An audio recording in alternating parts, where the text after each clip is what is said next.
Field, Bill Paxton. The United States is the greatest country in the world because we accept that man is greedy. These pipes go 30 feet down.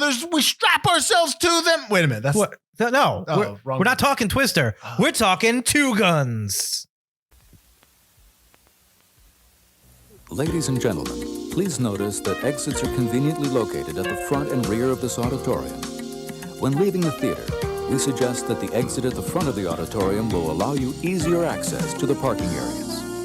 Thank you. Hi, I'm Mike Field. I'm Mike Butler. And you're listening to Forgotten Cinema. Each episode, we highlight a film that, for a variety of reasons, was forgotten by audiences. Whether it be because a more popular movie was released at the same time, or the movie simply didn't catch on with an audience in its initial run. We'll discuss what we love about the movie, or perhaps don't love about it, but we'll always recommend you revisit it. If you enjoy Forgotten Cinema, we would love to hear from you. We're on Instagram, Facebook, and TikTok. We're available on all podcast platforms with a backlog of over 200 episodes for your listening pleasure. I had a lot of oomph for that one. I was chewing the scenery with that opening. Nice. Yeah. So what's going on? Not a whole lot, I was investigating this Mexican crime cartel, got set up by my own people. Turns out I stole $43 million from the CIA of all. But I'm getting hunted down by Bill Paxton, which is not all bad because he's one of my favorite actors. So it's all right time. Rest in peace. He is sorely missed. Yeah. So we are doing the movie Two Guns this week. And enough chit chat. Let's get right into it so we can talk about the film. All right. Two Guns is a runtime of 109 minutes. It's rated R. Production budget of $61 million. Came out on a Friday, August 2nd, 2013. So just a little over 10 years ago. Opening weekend did $27 million. Domestic, $76 million. International, $56 million for a worldwide total of $132 million. So I said it came out on the 2nd of August. So let's jump back a week to the 26th of July. We are smack dab in the smack dab in the summer, but we're kind of maybe approaching the ending of the summer, a summer movie season, that is. Now, wide release on the 26th, you had The Wolverine, The Way Back, which is a film that we did on the show, Fruitvale Station, US a limited release of To-Do List and Blue Jasmine. The 31st, that is the Wednesday in between, you had a wide release of The Smurfs 2. I hardly think that was a competitor to Two Guns, but nonetheless, it came out on the Wednesday. The second, you had no other wide releases other than Two Guns. So you had a limited release of The Spectacular Now, Europa Report, and The Canyons. Do you remember The Canyons? The Lindsay Lohan. With the porn star. Yeah, I actually watched that movie. We have another Wednesday release. So the 7th, so 5 days after this film came out, you had a wide release of We're the Millers and Percy Jackson's Sea of Monsters. That's the sequel to the first Percy Jackson, the lightning thing. Yeah, some Olympus was the first one. Was it? I guess. I don't know. Because now I confuse it now with the show now that's out. Yeah, I'm not a Percy Jackson guy. I understand. The 9th, August 9th, that Friday, the full week after Two Guns came out, you had a wide release of Planes and Elysium, and then limited release of Lovelace, Prince Avalanche, and In a World. I actually saw In a World. Blake Bell, she plays like the daughter of the gentleman who does the In a World, the trailer guy. That's what. Oh, okay. I was gonna say I know of the In a World trailer. Okay, yeah. So that's what that movie is. This film's production company, Two Guns, I'm talking about, has Mark Platt Productions, Oasis Ventures Entertainment, Envision Entertainment, Herrick Entertainment, and Boom Studios. And it was distributed by Universal Pictures. I realized I kind of flip-flopped. I went movie release dates before production company. I noticed that. I was like, I don't know. Sometimes I just forget changing the it way up. things That's fine. go. And I just, let's get into the facts. Oh, wait a minute. Directed by Baltazar Kormakur. Oh, man, I can't. Good job. I know. Better than I can do. Kormakur. I think it's Kormakur. That sounds right. Sorry, sir. He did Everest, Adrift, and Touch. Apparently only does one word movies. Written by Blake Masters, who's done the TV show, who's creator of the TV show Sneaky Pete. I think he was a creator. He might just be a writer on there. Also the TV show Heels and the TV show Brotherhood. Cinematographer was Oliver Wood, who's done The Bourne Ultimatum, The Other Guys, and Face Off, to name a few. Composer was Clinton Shorter, who's done District 9, the TV show The Expanse, Butler, which is we're big fans of over here. I had to get Butler to, it took me a couple seasons to get Butler to watch that. And Boss Level. Edited by Michael Tronick, who's done Hairspray, Scent of a Woman, and Tomb Raider, the newest Tomb Raider, the last one. The Alicia Vikander one? Yes. And then you had producer Andrew Cosby, Randall Emmett, George Furia, Norton Herrick, and there's like 4 other producers. There's a ton of producers, but Cosby's done the TV. He's a creator of the TV show Eureka. Emmett has done The Irishman, and he is an executive producer on the TV show Power, which has like all these spinoffs. I always say Power 2, Book 5. Book of Power. I have no idea. I mean, there's so many. Furia or Furla, excuse me, I said his name wrong. I apologize. George Furla did Heist. He is an executive producer of the series of films Escape Plan. I know the first one came out was with Stallone and Schwarzenegger, right? They did the first Escape Plan. I believe so, yeah. I don't know if Stallone was in the second one. There's like 4 others. I think he's in the second one. There's like somebody else is a bunch of others now. And then your Herrick has done Lone Survivor. This film doesn't have a big cast, which is surprising. I mean, there's faces here and there, but it's a relatively, it's like an 8-person cast. I guess that's. Yeah, it's a small. You had Denzel Washington named playing Bobby. Denzel, we are big fans of Denzel Washington. We did an actor spotlight on Denzel Washington as well. Back in the day when we did actor spotlights. Yeah. He has been nominated for 10 Academy Awards, and he's won 2, Glory and Training Day. Mark Wahlberg plays Stig. He was nominated for 2 Academy Awards. I did not know that. Would you guess what movies they would be in? One's probably Boogie Nights. Nope. No, one's not Boogie Nights. Oh, which I'm shocked. Then no. The Departed. Oh, that's right. Because he said he doesn't even like himself in Departed. Yeah. He was shocked he got nominated. And The Fighter. Really? Yeah. Okay. Paula Patton as Deb. She's in Mission Impossible 4 Ghost Protocol. Well, big fan of we are. I said that completely wrong. Precious and Deja Vu. Edward James Olmos as Poppy Greco, who was nominated for an Oscar for Stand and Deliver. Great film. He's in the TV show Battlestar Galactica, the remake, not the remake that's coming out soon. And the movie American Me. Bill Paxton, as we just said, rest in peace, sir, plays Earl. He's from Aliens, Twister, Apollo 13.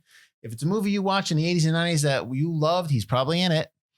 Robert John Burke as Jessup from Thinner, the TV show Rescue Me, and Connie and Carla. Jessup is the boss of Bobby, which we'll get into later. James Marsden as Quince, plays Hairspray. He's in the movie Hairspray, Enchanted, and X-Men, to name a few. And then Fred Ward is in there for, I don't know, 5, not even 2 minutes of screen time. 2 minutes of screen time. As Admiral Tui from Tremors, The Right Stuff, Chain Reaction, and Remo Williams, The Adventure Begins. We also lost Fred Ward a few years back. Rest in peace, sir. Big fan. Okay. Butler. I don't remember who put this on the list. I believe I did. We talked about this a little bit in terms of, what we initially thought. I mean, let's start with there. I guess you saw this in the theater. We didn't see it together, but I know we've both seen this in the theater. Yes. So why don't you give me a little bit of what you thought of the film when you first saw it, which we've done quite often, and if anything changed from this watch. Well, first of all, I can't believe it's been over 10 years since the last. I thought like, oh, this movie's a couple years old. It's kind of newer. Should I put it on the list? And then like, oh my God, it's over 10 years old. I don't even know for Forgotten Cinema, not the Now Showings, but the Forgotten Cinema podcast episodes. What the newest movie we've ever done was. Earliest film we did. I want to say we did a 2017. Oh, wait a minute. We did Bad Times at a Royale. Yeah, that's probably that might be up there. That's probably the newest one we've done. But man, I thought this one was like the same time period. I thought it was like, oh, it's just a couple years old. But I'm going to put it on the list anyway. And honestly, it's over 10 years old. I don't think people talk about it. I really like this movie. It's got like this. I'm a big fan of like well done buddy cop comedy kind of things, like Lethal Weapon. What we did 48 Hours, Beverly Hills Cop, Die Hard, like Die Hard kind of. I mean, it's mostly John McClane, but he has that same kind of jokey attitude, but it's just him. I like that kind of striking distance. Yeah, buddy action movies that have that kind of that level of sarcasm in it, that level of snark. That's kind of what I grew up on. So I really like that. And this movie, I think, has it in spades. I think this movie has some great lines. I think Denzel is awesome as Bobby Beans. Bobby Beans, yep. Mark Wahlberg's really good. I like when Mark Wahlberg just talks trash the whole movie. I like when he's just kind of like filthy. I think that's funny. And I think he does it well, like other guys and stuff like that. I like when he's kind of the jokey tough guy. And I think that works really well. And I think the two of them together are a good yin and yang team in the movie. And I remember the writing being good. I remember Bill Paxton being really good as the CIA guy. And honestly, I don't think too much changed during my watch of this. Obviously, I have the knowledge of what happens in the movie now. So like some of the twists were like, all right. But I think the movie still works. I think I would have liked to have seen maybe some follow-up. Not that I don't think Denzel needs like a franchise at this point in his career or Well, to keep revisiting characters. He had the but Equalizer. That he was did his have franchise. the Equalizer. I still have to see the third one. Really? I was not a fan of the second one, so I never really cared about the Really? third one. Oh, I mean, Yeah. come on. He's. I don't know if you like the third one. Then I don't know. You'll like it. I like the first one. I didn't think like you the second You should one. watch it because you love Man on Fire, and she's I do she's in love Man on Fire. Fire. Like a little reunion in this film, so you should love that. So yeah, I really like this film. It's not like a deep film. If you don't like it, I'm not gonna like hold my hat on it. If you're like, yeah, it's all right. Like I'm not gonna hold my hand and go like, I should oh. totally just be like, yeah, it's fine. So, but I really like this film. I think it's a great summer watch. I think it's perfectly set in August, which we don't really go into anymore on the podcast. If we think it was put in the right time period, We usually do that when we talk about Whites but Forgotten. I'm just saying we haven't done that okay. for the movies. So I think that beginning of August period for this film was perfect for it. Yeah, I think this was a fun summer watch and a good last movie for season 17. Oh, okay. Oh, so then I guess I have to love it then. No, like I said, if you have problems with it, you don't like it, I'm not going to hold my hat on it. I think I told you that I think I told you off air that what I remembered from it wasn't a lot. Like I remembered that I think I said I didn't remember it was as jokey when I first from like I just didn't remember a lot of the film. So going into it going into it, I wasn't kind of expecting a lot of the back and forth. But then once it started, then I remembered, okay, I know that this is that thing. And then I kind of knew the twist, but I didn't know what it was. I was waiting, like why exactly? And then once that started, then I remembered and like we spoil things. So I'm just not gonna pretend I'm not gonna That say it was Paula Patton and Kip Quince that took the money. Yeah, I didn't. We'll get into that. Right. I think the two biggest takes I had was that. Well, the one biggest take that I had here is that it's a quick film. It doesn't last long. Right. And I think that's why it works. I think if this film is 10 to 15 minutes longer, I think we may be running into problems. Although I would agree with that. I think there's some stuff that I need to see. Like you talk about Deb and Quince being the people trying to steal the money. The architects of right. Of what I need the to setup. I think I need to see a little bit more of that, or I think I need to see them solve that more than just how do they know to show up there? How do they know? Because it was so obvious when they show up and they start questioning it that it's her. Right. So when she's like, I gotta tell you something. And I'm like, yeah, no kidding. So it really wasn't not knowing the twist. I'm sorry, even knowing the twist. But if I didn't know the twist and I was watching this for the first time, it's so obvious that it was her that you're just like, oh, and obviously they're going to connect it with the other person because everything's crisscross. I think I need a little bit more of that. It's obviously when he goes up to the elevator and she's like, I was there at 3:05. I was there. Yeah. And you have that shot where they show that it was 3:05 in the bank and she wasn't there. So it's like they kind of set that up right away. And the whole, like, we love Bill Paxton in this, but the CIA angle baffles me a little bit because I don't know if they're legit CIA or they are a section of the CIA that there's, they just do whatever they want. Like, we want our money. Like, that's it. He's just going to start killing people. Like, he kills Denzel's a DEA agent. He kills a DEA chief. He kills somebody it's pretty high up, and it's no big deal. I feel like that's the CIA. The CIA does some seedy crap, and the CIA is kind of known for working with drug cartels. Like that's kind of a DEA chief is shot and killed in his home. It's going to raise some red flags. He was shot and killed in his home by Bobby Beans. Well, they don't know that. They're holding on to the guns, and it's an unsolved mystery, an unsolved murder. Excuse me. So it's going to be investigated thoroughly. There's going to be questions. I mean, I know we don't see that part of the movie, and that's not the movie we're being shown. So, okay. But he's working to like uncover a cartel. So they'll probably just be like, oh, it's probably the cartel. Okay. That's fine. I think there's a lot of stuff going on that I don't know. I get lost a little, or I just get confused, not confused, but maybe just it's murky where I'm like, I'm not really able to follow, like, what's his whole plan to blow up the money and stuff like that.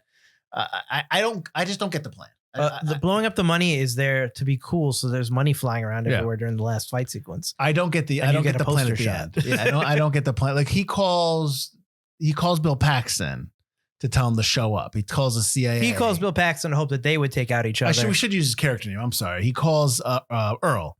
He calls Earl to show up, and he's going to blow up the money in front of him, and then he's going to hope that they both shoot each other, and they're going to get Which out is of there. Stig's plan. Stig's hoping that Quince kills the cartel, and the cartel kills Quinn. So Right. they both have very similar plans. They just call different, one of the two different sides of the Right. three sides that are fighting over this money. And let me ask you what you thought about this. So when they capture them, when they have the accident in the middle of the intersection, when they're escaping, they're in America. Right. And he's like, I have some friends too. And 40 people come out of the trucks with AKs. But when we're on his base camp with the cartel in Mexico, He's got like 12 guys. he's got like nobody there. It was like an easy. Is that his camp? That's his house. Was that his house? Yeah, that's where his okay. I bull didn't know if that and was all like a that different stuff. farm or not. No, Okay. no, that's his. Because that's where Deb is. That's where she's being. Right. Yeah, no, it's totally. Well, his. I think he called different gangs that are in L.A. Still, Whereas cartel he's got- headquarters yeah. should have like everybody there. Yeah, I'm surprised they don't have their own Apache Yeah. helicopter and stuff like that. Yeah. That was kind of like a question mark there. Is there somebody in this film besides Bill Paxton, which you've already talked about, and the two leads? Mm-hmm. Did anybody else stand out for you in this movie? I like Edward James almost a lot in this movie. I think Mhm. he's a very interesting villain. He's a different kind of drug cartel guy that he doesn't follow a lot of like the stereotypes. Like he's super violent and stuff, but he's also kind of calm, collected, even when he's angry, even when he's torturing people. He seems very, he has got that like wealthy demeanor behind that, viciousness that a lot of cartels are showcased in like movies and stuff like that. But he's also kind of, I don't know, not defeated about it, but it's kind of like just, it's business. He's very like, nothing really pisses him off. Even when he's pissed off, he's just kind of like, whatever. Because he's owned by the CIA. So he's just kind of going through, I feel like he's going through the motions. He's got to deal with the CIA if he wants to get his drugs into the country. Yeah, and keep make doing his business, money. yeah. They get a cut, and that's kind of like been a not so secret thing that people accuse the CIA of, which I'm sure is 100% valid. Oh, sure. That they get a piece of all that drug stuff coming in because they allow it, and that's how the CIA gets money. This whole slush fund thing is if I don't know if 43 million is what you're looking at here. We got 20 more just like in it. banks across the country, but I mean it's a valid thought that's what's absolutely happening. yeah. I mean, they're getting the money some way. So yeah, no, I can understand that. So this is based on a graphic novel. Did you know that? I did know that, but I've never read the graphic novel. So the graphic novel is the same name, Two Guns, written by Strevin Grant, and it's published by Boom Comics. I said Boom Productions or Boom Comics produces. So that's where that came in. You were talking the script itself was featured on the 2009 Blacklist. I saw that. As the most liked unmade script of the year. And for those who don't know what the Blacklist is, or what it was, it's not really that anymore. The Blacklist used to be a collection of scripts that readers and people in the industry that, kind of read scripts and would suggest them to their studio heads and their agents. And they were just not made. And they were like the best scripts. So people would collect them together and they would just create like the top 10, the Blacklist. And these are the movies that aren't being made. And then what ended up happening is a lot of those movies started getting made because they made the Blacklist, and the Blacklist became a thing. And now the Blacklist is a submission format where people from all over the country can spend $40 to submit your script. And then you spend however much money for people to give you notes on the thing. So now it's become like this. Have you submitted a script to the Blacklist? Blacklist? Yeah, no. So back in the day, I did Kiddo. And I think I did Super Chief, maybe Molly. No, not maybe Molly. Super Chief and Kiddo I did. Whatever. It's great. You get certain things. You get like little notes, but it's a moneymaker thing. It's a completely, and I'm not taking anything away from it, but it's people making money off of screenwriters that don't have any kind of connections or anything like that. Like that's like a lot of film contests, film festivals. Yeah. If you're a side note, if you're entering a film festival and you check the prizes and you notice that the money for the prizes that's going back out is basically being covered by the amount of entries that are going in. Oh, the submission money. It's a ripoff. You're getting ripped off, which is usually the case. So yeah, you got to, if you want to make, here's a quick thing. If you want to make a movie, or if you want people to notice what you want to become somebody who is a writer, director, or filmmaker, just go make your own movie. Just go make it and sell it and push it, because you have so many tools now out there that you can push your own stuff. You have YouTube as your own channel. You can make stuff and submit it to festivals. You can meet other people that are making movies. And honestly, that's your best way to do it, is just doing it on your own.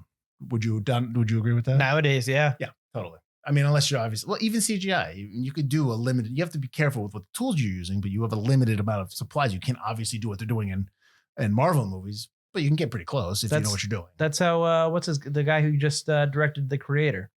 Gavin. Why is it Gavin, right? I don't remember, man.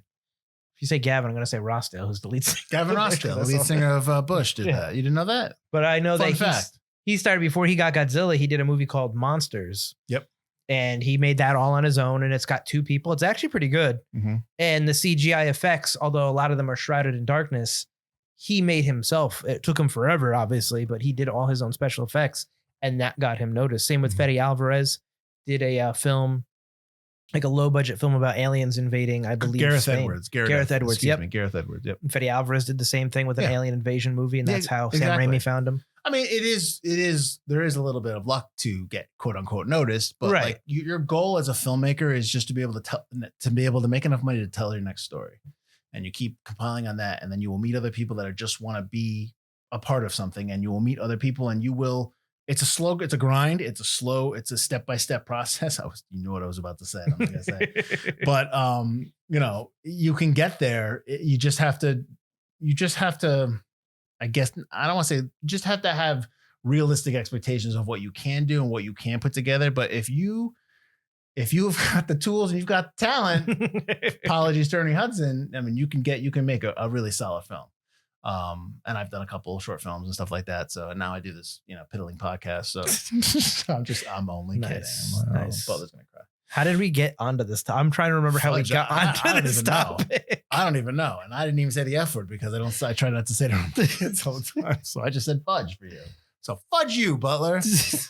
Back to it. Did you know that this film was initially going to star Vince Vaughn as Bobby and Owen Wilson as Stig? I saw that. That would have been a completely different movie. I would have been interested in watching that, but I don't know if I would have put it on after it was over. I don't know if this would have made the Forgotten Cinema list had it starred Vince Vaughn. It would have been a completely different film. That being said, I always say I like Vince Vaughn as someone other than the jokey dopey loser. So if he was Bobby Beans, I mean, yes, it's got comedy. He's jokey, but it's also an action movie. I would have been okay with seeing that. I like Vince Vaughn as a little bit more.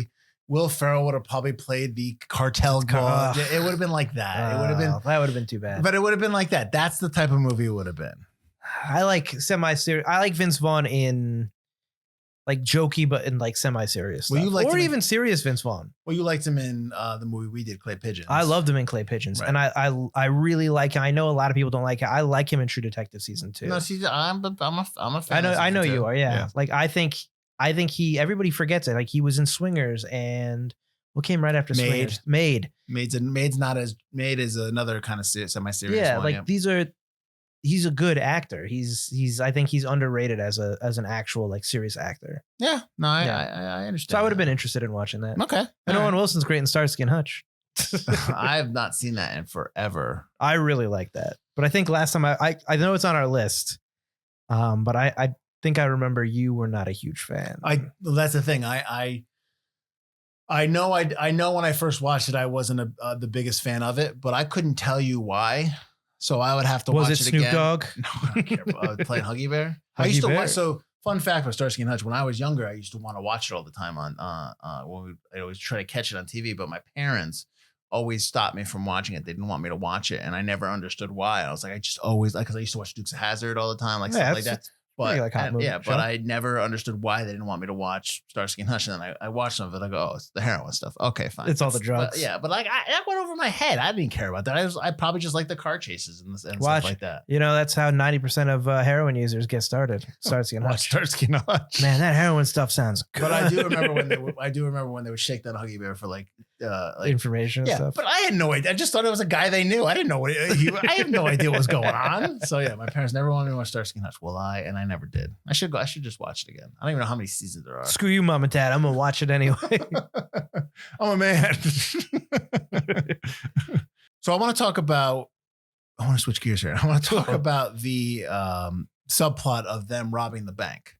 Okay. So initially they robbed the bank because they think it's Poppy Greco's money, and they're trying to kind of like force a pain point there so that they can they wanted him. The whole thing is Bobby and Stig, but you find out Stig later. Wanted him to give Poppy them cocaine so they could prove he's a drug dealer and arrest him. Right. they were going to do that by giving Poppy a bunch of fake passports, and in return they would get cocaine, but he gave them cash because he was afraid that somebody who they had turned as a witness. That's what they were trying to turn that guy. Yeah. What's his name? Toro? Toro, yeah. Toro was Little Toro. Was decapitated because he was their witness. He was their snitch. And so he only gave them cash instead of the cocaine, which is what they needed to actually bust him on the drug, he found out drug charges. Yeah, Bobby Greco found out that Little Toro was skimming. Oh, skimming. That's right. And Not that's a snitch. why, She was yeah. skimming. And that's why he cut his head off and whatnot. So then they were like, okay, that's our one lead. We can't. Yeah, but they were going to pull turn them. Yeah.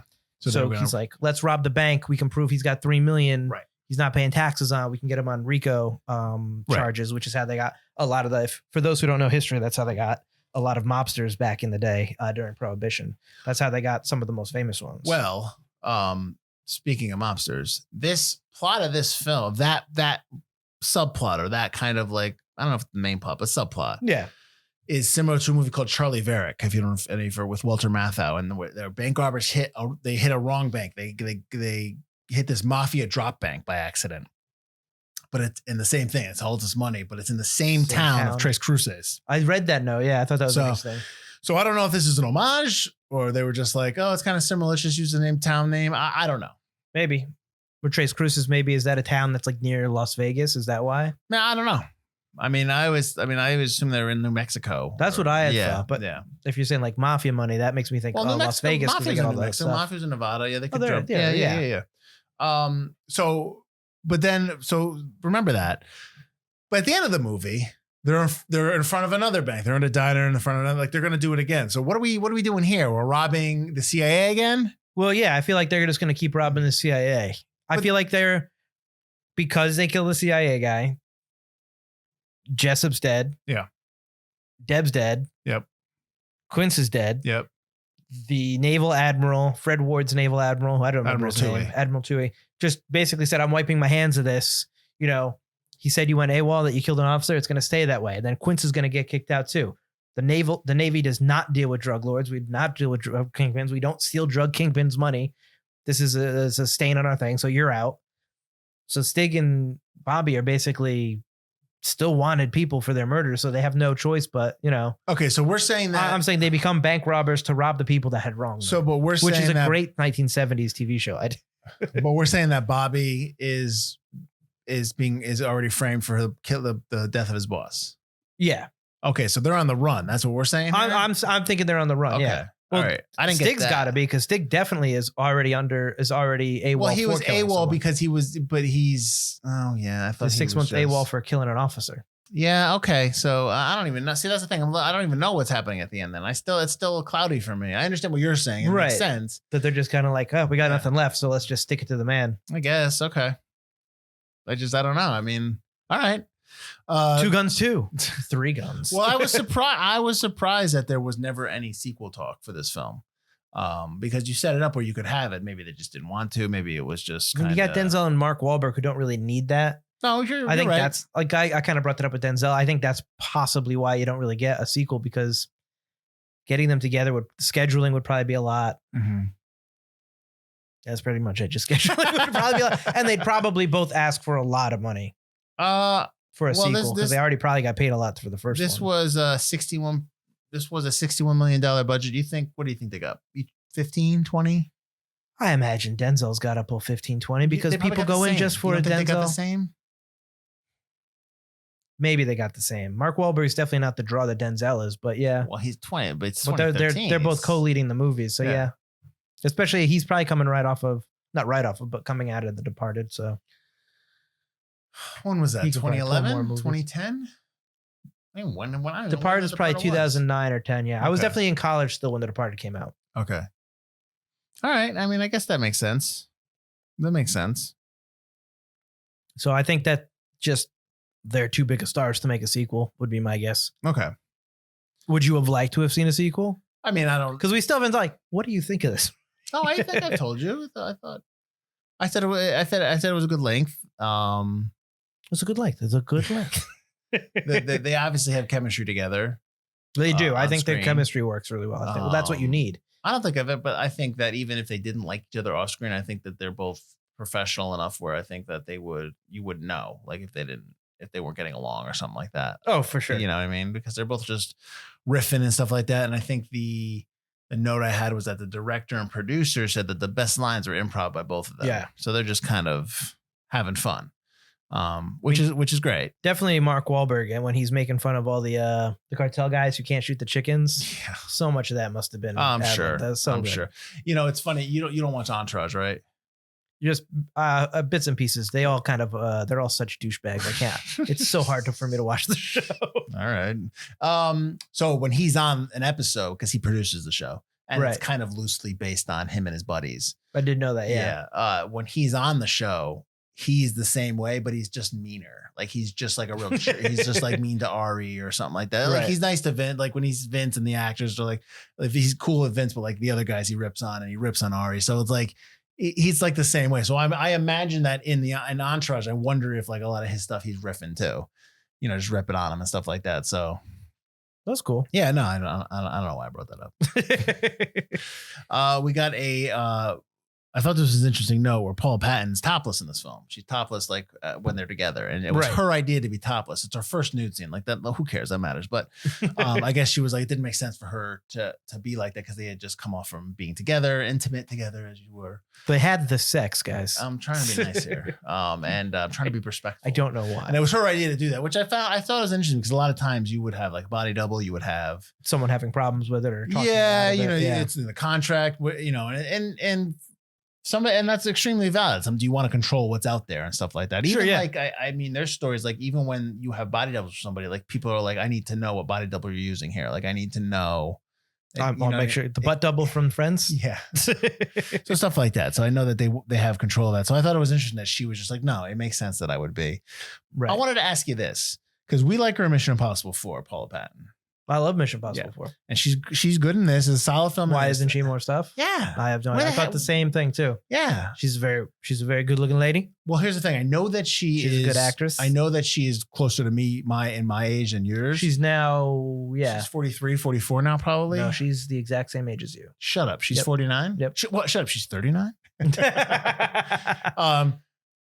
I mean, it could be that. It could be like an ageist kind of thing. Yeah, she's also got 3 kids. Okay. So maybe she's more picky and choosy makes with sense. the roles that she's got. That makes sense. If you stay home and you want to take care of kids, completely understand that. But I mean, honestly, she could be in a lot more. She could be in like we would be the better for it because I think she can carry on it. She is good, yeah. She was great in Mission Impossible Ghost Protocol. I'm like, wow, she you know, I was always surprised she wasn't in the next Mission Impossible. yeah, I don't even know. It's funny with the Mission Impossibles, like you don't realize it, but 4, 5, and 6 are like their own little mini trilogy. Do you know what I mean? Like you don't realize that. And then when you go back, you're like, oh crap, yeah, they are. Like, you know, so then you kind of catch that. And then you get 7 and you're just like, Here we go. I knew we were going to say, listen, Jeremy Renner said he would come back. Jeremy Renner's ready to come back. Did you read that? I'm okay with that. Although he'd have to do all of his own stunts. Okay, he can. He came back from near death. I think he I can know. do that. Put him on the moon. Let's go. Him and Cruise on the moon. Yeah. All right, let's get to some reviews. All right. Ben Kenigsberg of the AV Club gave this film a C+ rating, Butler, and he wrote, quote, for some, the no frills action, half pint Jim Thompson scenario and buddy cop wisecracks might be enough. I guess not for him though. C+ still satisfactory. I don't know who the Jim Thompson. C+ is a 78, guys. I don't know what he's alluding to there. I don't know. I don't know the Jim Thompson. Honestly, I don't know that reference either. So maybe I guess I'm not a smart cinephile. Yeah, hold on. Sorry, Ben. We got Snooty here. No, So my Jim maybe Thompson. Maybe not. We just might. Maybe I'm just dumb. R. Kurt Osselund of Slant Magazine gave this film 2 out of 4 stars. Quote, it's noticeably odd that Two Guns has the desire to make offhanded socio-political statements, but not the will to take them anywhere truly provocative. What's sociopolitical? That the CIA stealing money Yeah, from the that whole cartels? thing. Yeah. Like, really? That's just a function of the movie. That's Like- not really. Kurt. The movie was based on a comic. I Yeah. mean, how deep do you want them to go? The movie's not trying to be deep. It's trying to be an action buddy comedy. It's Right. not trying to be American made, which we had talked about a couple weeks ago on Yes. the podcast and stuff like that. It's not trying to be that kind of movie. It's not. Yeah, it's not a drama. It's not the story of Pablo Escobar. exactly. It's not Narcos. Lisa Kennedy of the Denver Post gave the film 3 out of 4 stars, Mike, and she said the biggest guns this action flick brandishes are stars Denzel Washington and Mark Wahlberg, who have very different acting styles that work surprisingly well together. You said it, Lisa. Do you think they have different acting styles? Yes, absolutely. In what way? Denzel is more measured. I mean, and Mark Wahlberg and Denzel are very similar in the way that I think they both are that kind of actor where they are themselves in every role. They're not character actors, as we've talked about numerous times. With Movie Denzel stars Washington. are not character actors, and we don't want our movie stars to be character actors. We want our movie stars to be movie stars, so we want to see them in things that, hey, it's Denzel on this. Sure, but I think some people can hide behind a character maybe a little better than others, like into a character. The only one I will give you is maybe when he plays Dirk Diggler in Boogie Nights, because he was relatively unknown. Sure. Well, I was talking about other than Denzel and Mark Wahlberg. I don't think Mark Wahlberg and Denzel can do it that great. No. And I think they're themselves, but Denzel's usually measured in how he talks, measured in what he does before he says a line, measured in the facial expressions he makes. And Mark Wahlberg is kind of like a rabid dog usually in some ways. Like he's out there. He's doing his lines and he's saying his lines and he says his dialogue fast. They're not is completely the opposite of like completely not measured. Is a lot of how he performs, which works. It's great. It's especially great in this film, but I think that's where they come off as very different acting styles. So the scene that I'm thinking of when we're talking about their acting styles and their choices that they make is when Bobby goes back to Deb's apartment and finds her dead. He knows she's already dead, but he goes to the apartment because that's where they shoot her and he sees her. And right. He's trying to handle it, but he can't handle it. He nearly falls down. Yep. I think in that scene, like that's the choices that Denzel's making in that scene. I don't think Wahlberg's making those type of choices. I think he's making different choices. So I would say, sure, yeah. Like I think Wahlberg would immediately, I imagine he would get to anger real quick and start smashing the place up instead of kind of falling apart and stuff like that. So I think the choices that neither choice is wrong. Oh yeah, they're just different choices, and I think completely different styles. Seeing all the movies that they've seen, their breadth of their filmography, I think you kind of know what choices they would make. So yeah, no, to your point, I agree with you. I think it would go at a scene differently. But I think that's also part of what makes a good buddy cop comedy. I say cop, they can't be the same. They're not like just good cop, bad cop, but that kind of measured, unhinged, that kind of yin and yang. That's why it works. Yeah, Nick Nolte and Eddie Murphy, Murtaugh and Riggs. Yeah. These are what you need in here. You talked about Vince Vaughn and Owen Wilson and like Wedding Crashers and in The Internship. Like they're different styles of comedy. They don't work if they're the same. And we've talked about that before, about in comedy, you have a straight guy who has to not be the Joker all the time. You have to have one guy that gets to have all the fun. And the only reason why the straight guy works is he's us and we need to relate. He's the heart of the story and whatnot. Yes, stuff happens to him, but he's the one that kind of overcomes it. And he's the one that it's almost like, one guy's causing all the problems. The other guy's like, oh, why me? Like stuff like that. Like Tango and Cash. Yeah, exactly. Will Smith and Martin Lawrence. We're about to see the next Bad Boys in a couple weeks. So, it's like you go he's back. He's the family man, the straight guy. The family guy, and in the original, Will Smith is the rich guy playing cop. Like that's what they're trying to say there. And he's a womanizer and stuff like that. Yes, absolutely. Like that's essential, but then when that doesn't work, and I think I can't even think off the top of my head when it didn't work. Right, it's because of the same person. It's the same voice. It's like when writing for scripts or writing a book, and you have characters, they can't all sound the same. They can't have the same voice. Some maybe one or two like because they're best friends or something like that, but like they all can't have the same things. They all can't believe in the same stuff. Well, if you have two that are best friends in the same, then you're writing a different kind of movie, right? And you have to adjust for that. This doesn't work if we're both the same age. And we both love the same films. Right. And, I mean, it works in a sense like we can sit and be like, I love this part. But like, you're 10 years younger than me, 13 years younger than me. 12 years younger. 12. All right, calm down. You're 12 years younger than me. I mean, I'll be 13. That's fine. All right, fine, old man. And I'm 20 years younger than so you. You have different experiences to movies than I have experiences to movies. So, same when we write our shorts, we make sure that, you're like the Rick to my Morty. We can't both be the same person, and even in like stuff like doing shorts and stuff. Yeah, and then like when you write a short and you have all the lines, and I have the and I'm like, wait a minute, I have no lines in this one. So take it easy on you. You don't need the lines. It's fine. I told you. I do have a lot of lines in the new. Yeah, I read it. And that wasn't on purpose. I think it was. The idea I absolutely think it was on purpose. It was not. I was like, what the heck is this? I'm like, okay, fine. I don't care. But like, he's got a lot of lines. Next one. Listen, I'll let you cook. I'll let you do what you need to do. You want a monologue in the next one? You got it. To quote another Mark Wahlberg film, I let you be a peacock. I let you fly. I let you get your wings. Be a peacock. Don't let me fly. I'm a peacock. 3-page monologue. Food commercial coming up. It already came out. The one we're talking about. Oh, for this one? Oh, for yeah. You're gonna see one coming out soon. So I guess let's get to the question then. Why are we saying it? Well, I guess who would you recommend this to? Because we kind of do that now. Oh, anybody who likes action films, anybody who wants a fun time, like, I want a good Saturday night movie where I can watch and just kind of like turn my not if you can find it. Yeah.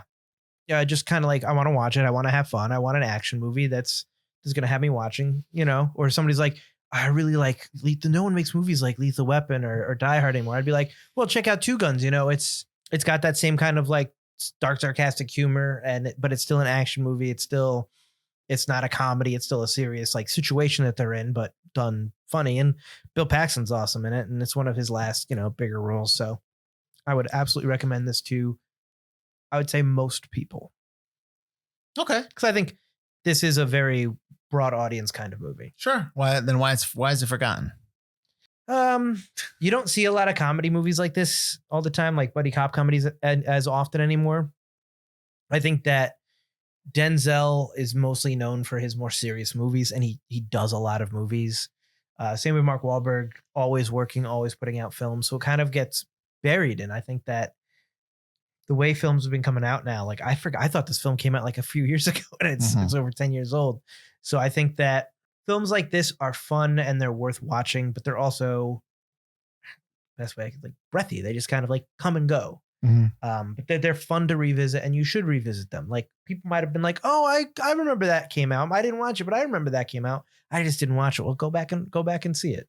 Right. Sometimes there are good action like comedies that come out that just kind of like get tossed aside, especially when it's coming toward the end of the summer and people are kind of exhausted from all the big tentpole movies, the Marvel movies, the Star Wars movies, your big time action movies.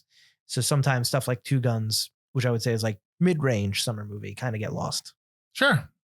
The week this came out on what, the 2nd, and then you had the 9th, and then the 16th, which is like 2 weeks from now, so you had Kick-Ass 2 come out. So that might have kind of pulled some a little bit because it was a sequel to them, that's not that good as the first one, but it's a sequel, so that might be part of it. I really don't know what I'm trying to think now. You said Marvel, and I'm wondering what the big July Lone Ranger. I still like that movie. I don't care. We did that on the podcast. Pacific Rim was July 2nd. Yeah, July 12th. Excuse me. So that might be you might just have Red 2. Conjuring, that was a big one. Mm-hmm. Yeah. So in the Wolverine, we already mentioned. So maybe it just kind of got lost in the summer shuffle as you were. This is probably one of those movies that you could highlight as why we do the podcast. Movies that just seem to be forgotten by audiences for no reason, like that. So like this is one of it's probably the perfect example of that. Yeah. So I think that-that's probably a good justification for why we did the show. Not that it didn't connect with the audience, but a bigger movie just came out. Maybe you can find your own. Oh, we don't do that one anymore. We don't set up. Yeah. So okay, that makes sense. So this is our last episode.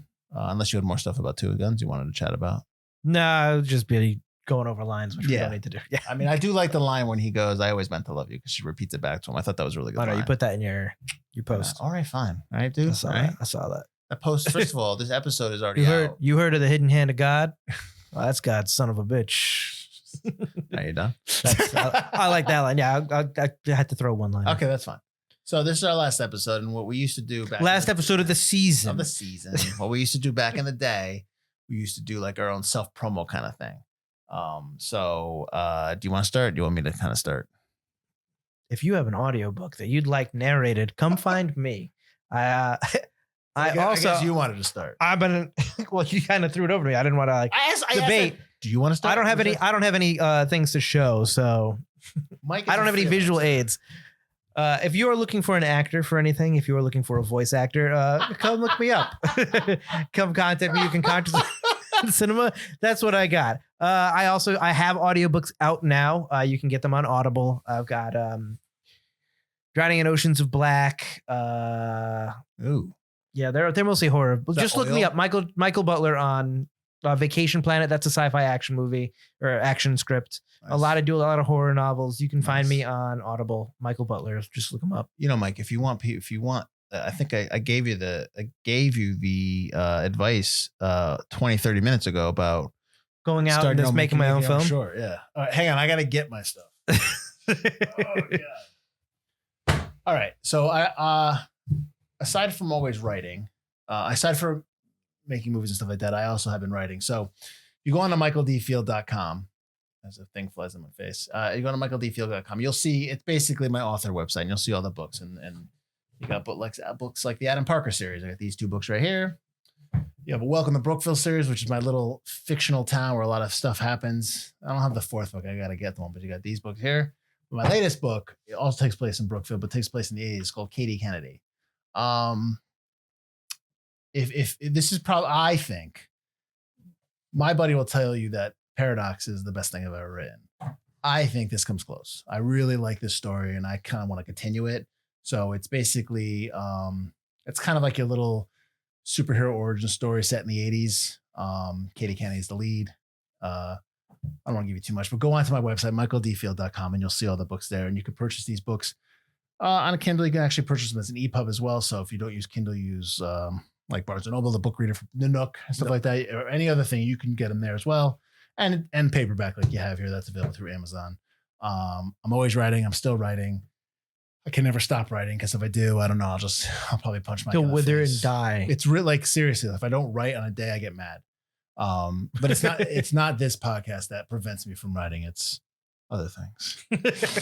Which I'll just leave it at that. But yeah, so check them out. If you get them, leave a review. It'd be awesome. If I will give you a book, if you will just promise, if you'll rate and review them on Amazon. So if you are interested in I want to check your books, you don't want to pay for them, I will mail it to you. And all I'm asking for you to do is give me a review. That's it. So I have author copies I can send out. I'll even sign it if you want me to. Not that I think I'm a big deal, but I will sign it if you want me to. Signed books, signed free books from Mike Field, guys. Come on. But still, but you know, I'll do that for reviews and stuff like that.